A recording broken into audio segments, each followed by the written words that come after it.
So this is how I did my Belleview Winch. So this Belleview Winch came off of a flat fender Jeep, and that's a worn mounting plate also. And so these are of course designed to go on a flat fender Jeep. So this is how I modified it to make it fit on a series Land Rover.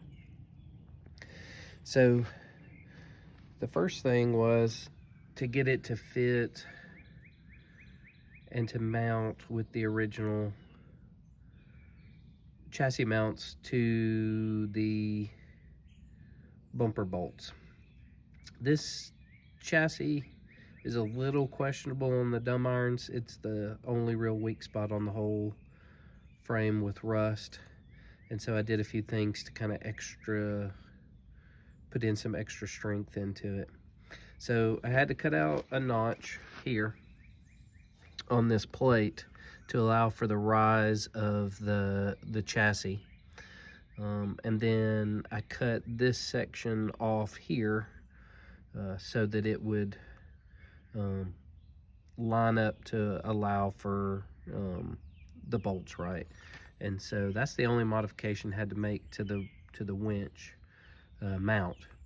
Now, because this winch plate goes back so far, and because I was worried about the weakness of the dumb irons up here, I put an additional bracket on this.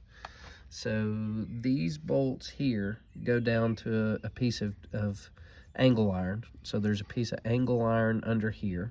So this plate bolts to the angle iron, and then the angle iron got bolted through onto the chassis.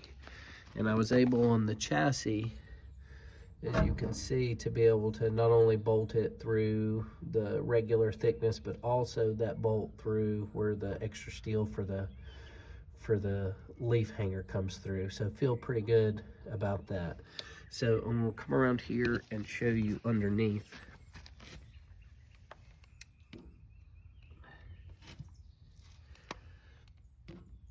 So there's that piece of angle iron, and so the angle iron bolts to the frame, and then also to the winch plate.